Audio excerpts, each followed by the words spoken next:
Imagine só descobrir que por trás de cada casamento feliz esconde-se uma maldição ancestral passada de geração em geração como uma herança envenenada. E se as tradições que tanto prezamos fossem, na verdade, ecos de algo muito mais sombrio, algo que nossos antepassados tentaram apagar da memória? Em 1907, quando o viu, ainda pertencia ao Império Austro-Húngaro, um episódio abalou a cidade de tal forma que as autoridades preferiram enterrá-lo no esquecimento. Mas, como acontece com os segredos mais profundos, a verdade sempre encontra uma maneira de vir à tona, mesmo através das paredes mais espessas do silêncio. Nos arquivos da polícia local, datados de 23 de abril daquele ano, consta que a família Shevchenko, uma das mais poderosas da região, preparava-se para celebrar o casamento de seu único herdeiro Mikhail com Helena Kowalska, filha de um próspero comerciante de Cracóvia. Os Shevchenko eram sinônimo de riqueza e influência.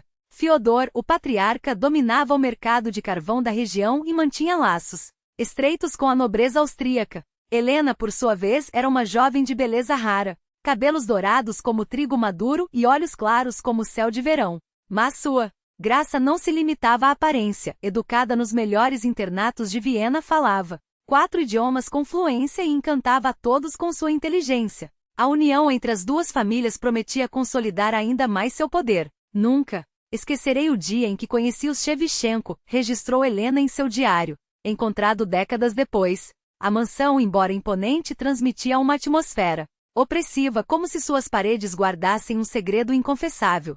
Fyodor recebeu-a com um aperto de mão gélido e um olhar ainda mais frio. Mas foi Irina, sua esposa, quem a perturbou profundamente, uma mulher de poucas palavras cujos olhos escuros e profundos pareciam esquadrinhar sua alma. Só Mikhail, o noivo, conseguiu fazê-la sentir-se bem-vinda naquele lugar. Os preparativos para o casamento duraram meses, e Fyodor insistia em seguir à risca os rituais da família, alguns deles, no mínimo, estranhos. Uma semana antes da cerimônia, Mikhail revelou a Helena um costume ancestral. Na véspera do casamento, ela deveria passar a noite sozinha no mausoléu dos Shevchenko, um pequeno templo de pedra nos fundos da propriedade.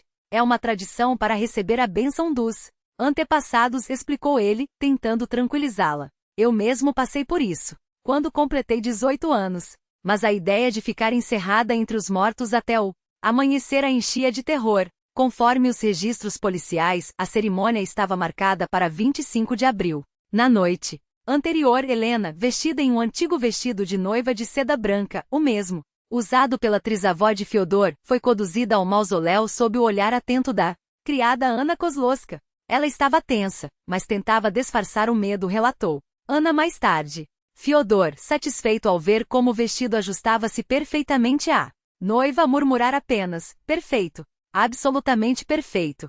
Com um archote nas mãos, ele e Mikhail acompanharam Helena até a entrada do mausoléu. Antes de cruzar o limiar, ela olhou para trás, e mesmo à distância, Anna pôde ver o pânico em seus olhos. Fyodor e Mikhail retornaram sozinhos. Quando o filho demonstrou preocupação, o pai o tranquilizou. Tudo está como deve ser. Amanhã, ela será uma de nós. O que aconteceu naquela noite dentro do mausoléu permaneceu envolto em mistério por décadas, até que um trecho do diário de Helena, escondido sob o assoalho da mansão, veio à luz. Escrito à luz trêmula de uma vela, o relato revela o horror que ela descobriu. Cercada por túmulos dos antepassados de Mikhail, Helena notou algo perturbador nas inscrições. Nas lápides das mulheres da família não havia 2 datas, mas 3, nascimento, casamento e morte. E na maioria dos casos, as datas do casamento e da morte coincidiam. Um calafrio a percorreu quando leu, gravado em cada uma daquelas pedras, a mesma frase em eslavo antigo, entregue em nome da grande obra. O que seria essa grande obra que exigia o sacrifício daquelas mulheres? Movida por uma mistura de curiosidade e terror, ela explorou o mausoléu até encontrar uma porta de madeira, escondida atrás do túmulo mais antigo. Ao abri-la, deparou-se com uma escada que descia para as profundezas da terra. No subsolo, uma câmara circular abrigava um altar de pedra rodeado por 7 colunas, cobertas de runas indecifráveis. Sobre o altar, um livro encadernado em couro antigo. Ao folheá-lo, Helena deparou-se com anotações em uma língua desconhecida, diagramas sinistros e, por fim, uma ilustração que gelou seu sangue. A imagem de uma mulher em Um vestido de noiva branco, idêntico ao que ela própria vestia naquele momento, estendida sobre a pedra fria. Ao redor, figuras encapuzadas em mantos negros formavam um círculo sinistro, enquanto algo pairava sobre a jovem, uma entidade que desafiava qualquer descrição humana. Uma presença que não pertencia a este mundo. Debaixo da ilustração, palavras gravadas como uma sentença: a 7ª noiva será a última. Seu sangue selará o ritual, e a grande obra será consumada. O livro caiu das mãos de Helena com um estrondo surdo. Ela recuou, tropeçando nas próprias saias, e atirou-se de volta à escada, os degraus de pedra ecoando seus passos desesperados. Mas quando alcançou o topo, a porta de madeira estava fechada. Empurrou-a com toda a força, golpeou-a com os punhos até sangrarem, mas a madeira não cedeu. O ar ficou denso, pesado, como se as paredes da cripta respirassem junto com ela. Foi então que notou: a vela que deixará sobre o banco apagara-se. A escuridão engoliu tudo, e foi naquele breu que ouviu um sussurro quase imperceptível surgindo das profundezas da cripta. Vozes sobrepostas, murmurando em uma língua que sua mente recusava-se a compreender. O som crescia, aproximava-se, como ondas batendo contra uma praia de ossos. Então, elas apareceram. Silhuetas pálidas, translúcidas, envolvidas em vestidos de noiva brancos, iguais ao seu. Seus rostos eram máscaras de cera, os olhos vazios como janelas de uma casa abandonada. Nos pescoços, cortes profundos, ainda úmidos de um vermelho que nunca secaria. Uma delas avançou, os lábios se movendo sem som, até que a voz ecoou dentro do crânio de Helena, como se as palavras fossem gravadas diretamente em sua alma. Tu és a 7ª, a última. Teu sangue fechará o ciclo que nós começamos. A grande obra deve ser completada. Ela tentou correr, mas as paredes pareciam se fechar, o ar tornava-se espesso como mel envenenado. Sabia com uma certeza que a paralisava que não havia saída. Que aquelas mulheres, ou o que restava delas, não a deixariam escapar. Se alguém encontrasse este diário, que soubesse, a família Shevchenko servia algo antigo, algo que se alimentava do sangue de suas noivas. E Helena aparentemente seria a oferta. Final Kelly banquete macabro. Aqui as anotações de Helena terminam.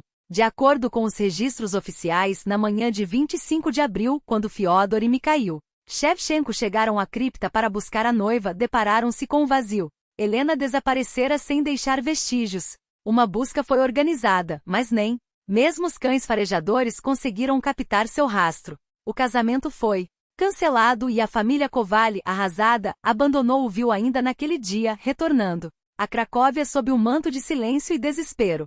Fyodor Shevchenko, em seu depoimento à polícia, jurou ignorar o paradeiro de Helena. Afirmou que quando a deixaram na cripta, ela estava serena, quase radiante, como se aguardasse algo. Mikhail, por outro lado, mostrou-se abalado além do comum.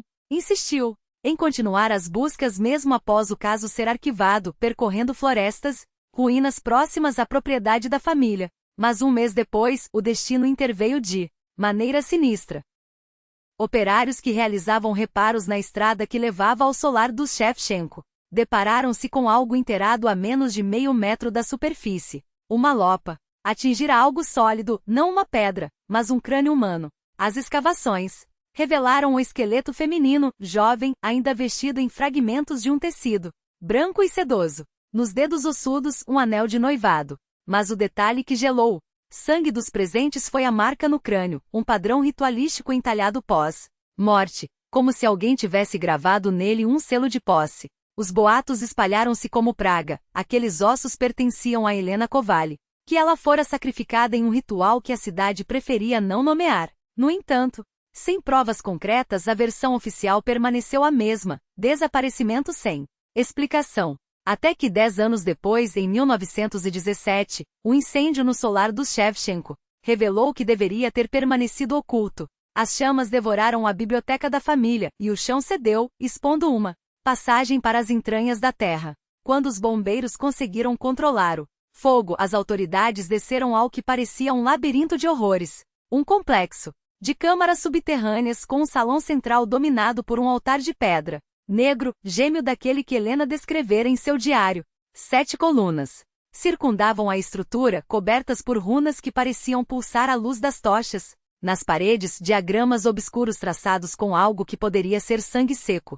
E nos nichos, livros tão antigos que seu simples toque fazia a pele formigar. Mas o verdadeiro pesadelo aguardava na câmara mais profunda. Ali, embutida na parede como um troféu, uma nicho selado abrigava o corpo de uma mulher, a pele preservada por um processo de mumificação que desafiava a natureza. Ainda exibia traços de uma beleza macabra. Vestida em sedas brancas, seu pescoço exibia um corte preciso, quase cirúrgico. Porém, o que arrebatou até os investigadores mais endurecidos foram as marcas nas paredes ao redor, sulcos profundos como se ela tivesse arranhado a pedra com as próprias unhas até os dedos sangrarem. E as correntes, seus pulsos ainda algemados, contavam uma história de terror indizível. O Dr. Alexandre Voronin, responsável pela análise do corpo, registrou em seu relatório: a mumificação apresenta características incomuns, sugerindo um processo iniciado em vida com o uso de sais e substâncias que aceleraram a dissecação dos tecidos. As incisões no corpo seguem um padrão ritualístico, especialmente a ferida na garganta, um corte limpo executado com precisão cerimoniosa. A vítima estava consciente quando foi selada na parede. As marcas de luta e o estado das unhas confirmam, ela tentou escapar até o último suspiro. Entre os documentos encontrados no subsolo, destacava-se o diário de Fyodor Shevchenko. Em suas páginas, a verdadeira extensão da loucura da família era revelada. A grande obra exige 7 noivas, 7 almas, 7 vidas, 7 sangues entrelaçados. Cada uma deve ser pura, deve entrar na cripta por vontade própria. Lá, ela verá a verdade e aceitará seu destino.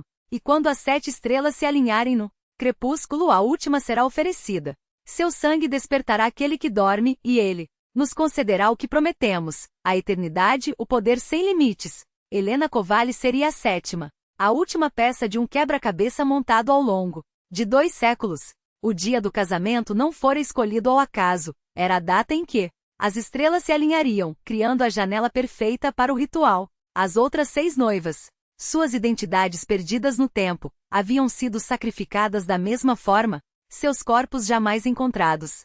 Até que o fogo, ironicamente, expôs o que a família Shevchenko tanto se esforçara para esconder. A descoberta desencadeou histeria coletiva. O corpo mumificado foi identificado como o de Helena graças ao anel de noivado, onde ainda era possível ler suas iniciais e a data do casamento que nunca aconteceu. A inscrição no anel, desgastada pelo tempo, era a única pista que restava de uma vida interrompida pela ganância de uma família disposta a tudo em nome de um poder que no fim os consumiu a todos. Enquanto a Europa se afundava no caos da Primeira Guerra, os Shevchenko desapareceram como fumaça.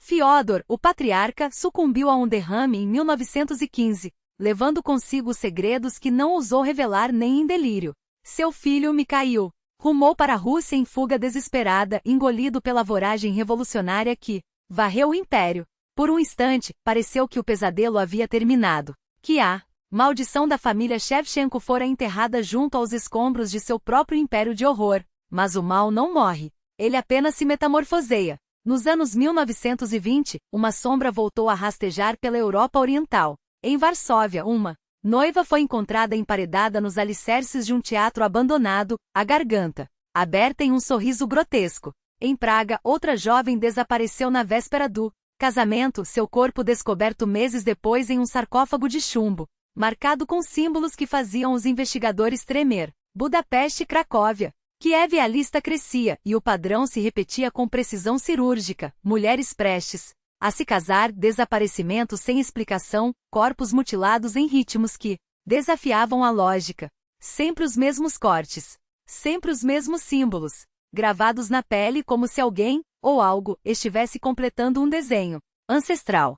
Até que, em 1929, a polícia de Praga prendeu um homem que se apresentava como Andrei Kovács, em seu apartamento entre pilhas de manuscritos envelhecidos. Velas negras encontraram um retrato que gelou o sangue dos agentes. Kovács ao lado de um homem de rosto anguloso, olhos profundos como poços sem fundo. Mikhail Shevchenko, envelhecido mas inconfundível. Os livros apreendidos eram cópias quase idênticas aos encontrados no porão da mansão em Uville, com anotações à margem que falavam de a correção do erro de 7 como início, mas não como fim, e de uma grande obra que não poderia ser interrompida. Durante o interrogatório, Kovács não demonstrou medo. Falou com a calma de quem Sabe que a morte é apenas uma porta, não um fim. Mikhail entendeu tarde demais. Confessou, os dedos traçando símbolos invisíveis sobre a mesa de metal. Ele achava que Helena seria a última. Mas quando as estrelas não se alinharam como prometido, percebeu, a interpretação estava errada.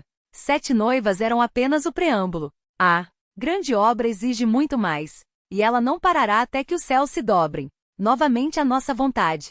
As autoridades riram. Até que Kovács, na noite antes de ser transferido para uma prisão de máxima segurança, rasgou os próprios pulsos com uma colher de metal, usando o próprio sangue para escrever na parede da cela. 7 foi o começo. 77 será o fim. A grande obra continua. A mensagem crua e profética desencadeou uma caçada continental. Polícias de meia dúzia de países trocaram informações, reviraram arquivos, prenderam suspeitos. Mas o que encontraram foram apenas fragmentos, células isoladas de uma organização que parecia dissolver-se no ar, documentos queimados a tempo, membros que preferiam a morte ao risco de trair seus senhores. Os poucos artefatos resgatados, anéis de prata com uma estrela invertida de 5 pontas, páginas de pergaminho, cobertas de equações astronômicas, foram trancafiados em arquivos secretos, rotulados como superstição perigosa e esquecidos. Com o tempo, a história dos Shevchenko virou lenda. A mansão em Lviv foi reduzida a escombros durante a Segunda Guerra, substituída por um prédio de apartamentos banais, onde famílias dormem sobre os ossos de um passado que recusa ser enterrado. A cripta da família onde Fyodor sonhara em descansar entre seus ancestrais foi dinamitada nos anos 1950 para dar lugar a uma avenida. Mas o mal não precisa de túmulos. Nos anos 2000, enquanto a Europa se reconstruía sobre as cinzas do século XX, os sinais voltaram. Operários em Bucareste encontraram um esqueleto feminino, emparedado atrás de um altar, os dedos ainda enlaçados em um anel de noivado, oxidado. Em Vilnius, restauradores descobriram um compartimento secreto em uma igreja do século XVIII, contendo os restos de 3 mulheres e um livro de contas com datas que coincidiam com eclipses lunares. E em Lviv, durante a reforma de um sobrado centenário, trabalhadores depararam-se com um nicho oculto atrás de um espelho quebrado. Dentro, entre teias de aranha e o cheiro de mofo, estava uma caixa de metal com documentos amarelados, e uma carta, escrita à mão, assinada por Mikhail Shevchenko. Não consegui salvar Helena, mas tentei deter o que meu pai iniciou. Queimei os manuscritos, destruí os artefatos, apaguei os nomes dos que ainda serviam à coisa que ele adorava. Mas ela é mais antiga que nós, mais faminta. Encontrou novos discípulos, novos instrumentos. Se você está lendo isto, saiba, eles ainda estão por aí. Procure pelo anel com a estrela invertida. São seus servos. E não pararão até que o número seja completado. As palavras pareciam ecoar além do papel, como um aviso lançado através do tempo. Nos anos seguintes, relatórios policiais de países distintos começaram a registrar um padrão inquietante: jovens noivas desaparecendo semanas antes do casamento, sempre com testemunhas que juravam ter visto perto delas homens ou mulheres, usando anéis com um símbolo estranho. Algumas eram encontradas, outras nunca. Mas as investigações esbarravam em paredes de silêncio ou em corpos que, quando descobertos, exibiam as mesmas marcas ritualísticas de um século atrás. A grande obra continua. Ou será que tudo não passa de eco de uma histeria coletiva, de uma lenda que ganhou vida própria na era da internet? Afinal, em um mundo onde a razão deveria reinar, como acreditar que uma maldição pode sobreviver a guerras, revoluções e o esquecimento? Mas então, em 2018, o professor Viktor Malenko, da Universidade de Lviv, decidiu separar o mito da verdade. Seu projeto sobre lendas urbanas da Europa Oriental era rotina acadêmica, até que os arquivos o levaram de volta ao Shevchenko. No começo, achei que fosse apenas mais uma história de loucura familiar, admitiu, em uma entrevista meses antes de sumir sem deixar rastros, em 2020. Mas quando cruzamos os relatórios policiais de Lviv com os de Praga, Varsóvia e Budapeste, quando vimos que as datas dos desaparecimentos coincidiam com alinhamentos astronômicos específicos, percebemos que estávamos lidando com algo muito maior, algo que nunca parou.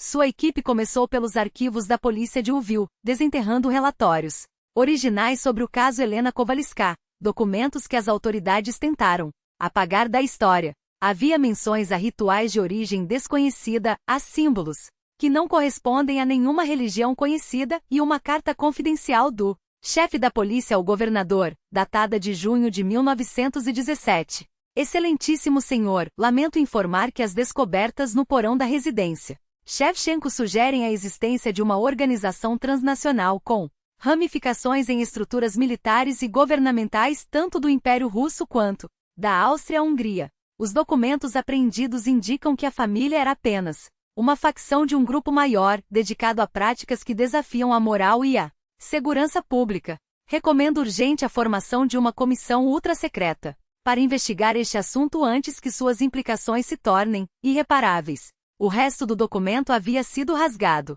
As páginas seguintes do dossiê estavam faltando como se alguém as tivesse arrancado com pressa ou medo.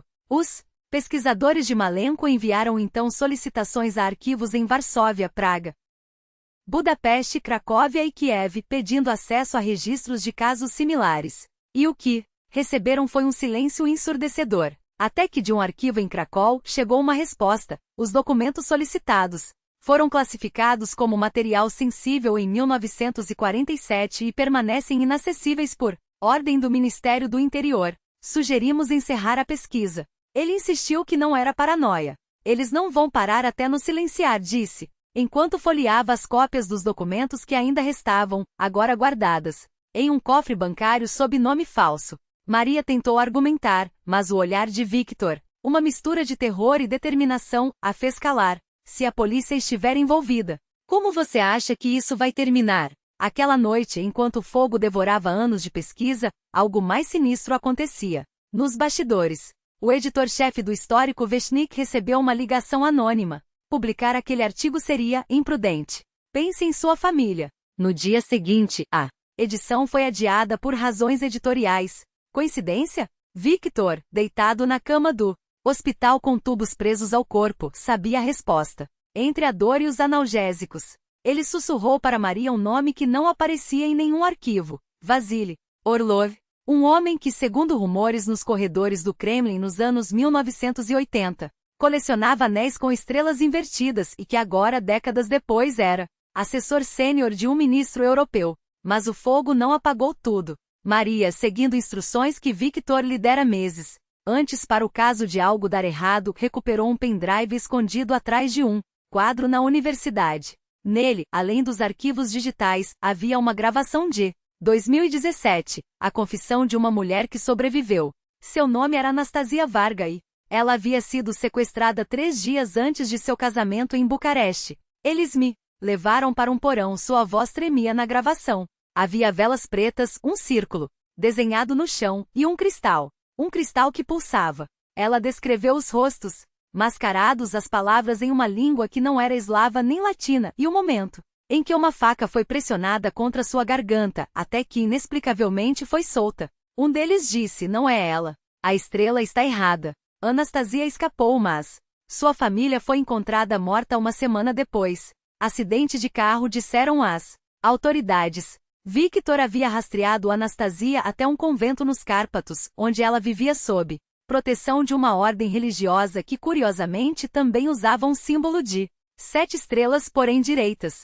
Eles são os guardiões, explicou ele a Maria em um encontro clandestino antes do incêndio. A outra facção do ordem, aqueles que tentam parar os continuadores. Mas até os guardiões tinham limites. Eles não podem agir abertamente, Victor advertiu, porque alguns dos continuadores estão dentro dos governos, dentro das forças de segurança. Eles controlam as investigações antes mesmo de começarem. Agora, com Victor hospitalizado e sob vigilância 24 horas, acompanhamento médico segundo os prontuários, mas Maria sabia reconhecer um agente de segurança quando via um. Cabia a ela decidir, enterrar a verdade para sempre ou arriscar tudo para exponhá-la. No bolso de seu casaco, o pendrive pesava como chumbo, e em sua mente uma pergunta martelava: quantas já foram? 28. Se os cálculos de Grigori Shevchenko estivessem certos, e se os continuadores tivessem mantido o ritmo desde 1932,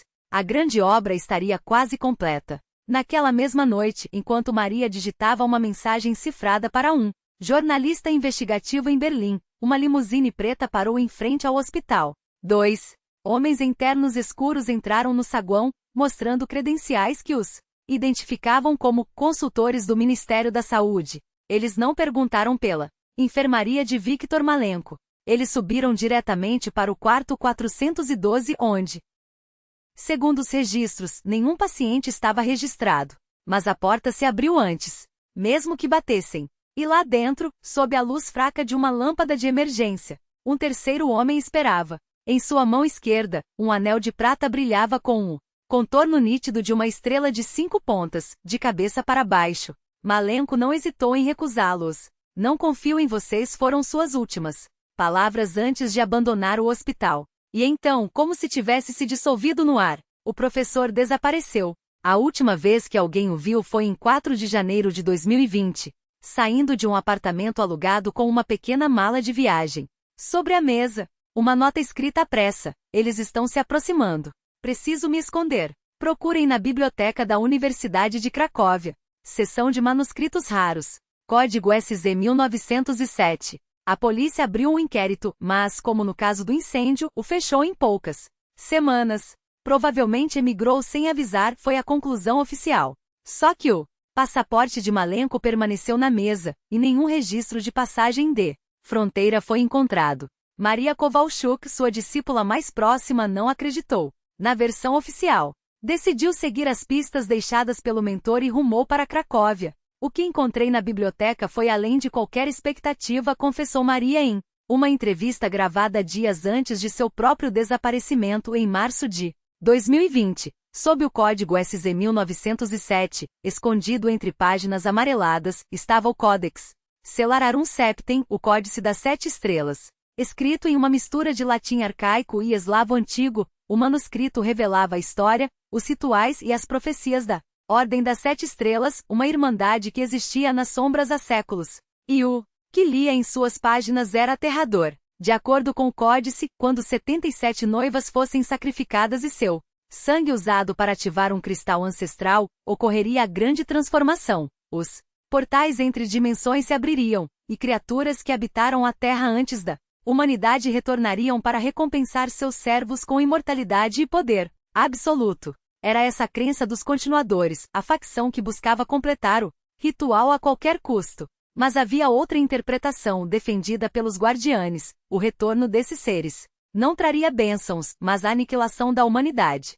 Seu dever era impedir o ritual, custasse o que custasse. O mais perturbador, no entanto, era a descrição da fase final. Quando o número de vítimas atingisse 70, começaria o tempo do alinhamento estelar, um período em que as estrelas ocupariam uma posição única, ideal para o sacrifício das 7 últimas noivas. E essas não eram quaisquer mulheres, deviam ser descendentes diretas das 7 famílias fundadoras da ordem, portadoras de um sangue específico. Segundo os cálculos astronômicos do Códice, esse alinhamento ocorreria em 2020. Maria Kowalczuk nunca mais foi vista. Seu apartamento estava intacto, sem sinais de luta ou arrombamento. A polícia encerrou o caso com a mesma explicação fútil. Provavelmente seguiu seu mentor. Mas a história não terminaria ali. Em abril de 2020, um documento anônimo começou a circular online, intitulado A Verdade sobre a Ordem das 7 Estrelas. O estilo era inconfundível, o mesmo de Malenko. Nele, o professor, ou quem quer que fosse, revelava tudo o que havia descoberto. Os continuadores já haviam sacrificado 70 noivas e estavam se preparando para a fase final. Se você está lendo isto, é porque consegui burlar sua vigilância, escrevia o autor. Não sei quanto tempo me resta, mas preciso alertar o mundo. Eles já escolheram as 7 últimas vítimas, jovens mulheres, descendentes das famílias fundadoras que nem sequer sabem do perigo que correm. Todas devem se casar neste ano. 3 já desapareceram. Se não as encontrarmos até o final de 2020, o ritual estará completo. E quando as estrelas se alinharem, não haverá volta. O documento viralizou, dividindo opiniões entre céticos e aqueles que sentiram o peso da verdade. Um desses últimos foi Alexandre Demidov, jornalista investigativo e apresentador do canal Mistérios da História. Intrigado, ele decidiu mergulhar no caso. E o que encontrou foi ainda mais assustador do que o documento sugeria. Comecei verificando os registros da família Shevchenko e os eventos de 1907 em Lviv, contou Demidov em seu primeiro vídeo sobre o assunto. E para meu espanto, tudo se confirmou. Os arquivos mencionam o desaparecimento de Helena Kowalska na véspera de seu casamento e 10 anos depois, a descoberta de um subterrâneo sob a mansão dos Shevchenko, com símbolos idênticos aos descritos no códice. Mas não parou por aí. Ao investigar desaparecimentos de noivas na Europa Oriental, ao longo do século XX, Demidov identificou um padrão inquietante. Dezenas de mulheres sumiam dias antes do casamento e seus corpos, quando encontrados,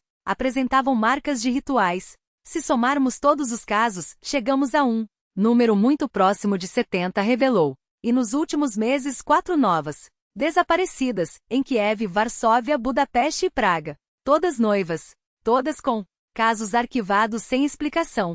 Foi então que Helena Kovács, irmã de uma das vítimas recentes de Budapeste, entrou em contato com Demidov. Minha irmã, Maria, ia se casar com Adam Novak, um homem rico e charmoso, relatou com a voz trêmula. Mas havia algo nele, um anel, que nunca tirava, com uma estrela de 5 pontas invertida. Maria ligou para mim, uma semana antes do casamento, apavorada. Encontrou documentos no escritório dele, descrições de rituais, fotos de 7 mulheres com a legenda última. Sacrifício 1. Ela ia fugir, mas nunca chegou até mim. O depoimento de Helena foi o último antes de ela também desaparecer. Quando me dirigi à polícia, fui recebida com descaso. Meu depoimento foi arquivado. Em menos de uma semana, sob a justificativa de falta de elementos para a investigação. Mas quando insisti, quando exigi respostas, a reação foi ainda mais perturbadora. Um oficial me olhou nos olhos e disse, com um sorriso que gelou meu sangue, que seria melhor para minha saúde deixar esse assunto para trás. Foi então que entendi, eles sabiam. Ou pior, estavam envolvidos. Helena não se calou. Enquanto as autoridades fingiam ignorar o caso, ela mergulhou em uma investigação própria e descobriu algo aterrador. Adam Novak não era quem dizia ser. Seu nome verdadeiro? Shevchenko. Um sobrenome que ecoava nos documentos encontrados por Demidov, ligado à mesma linhagem maldita de Uvil que fundou a Ordem das 7 Estrelas.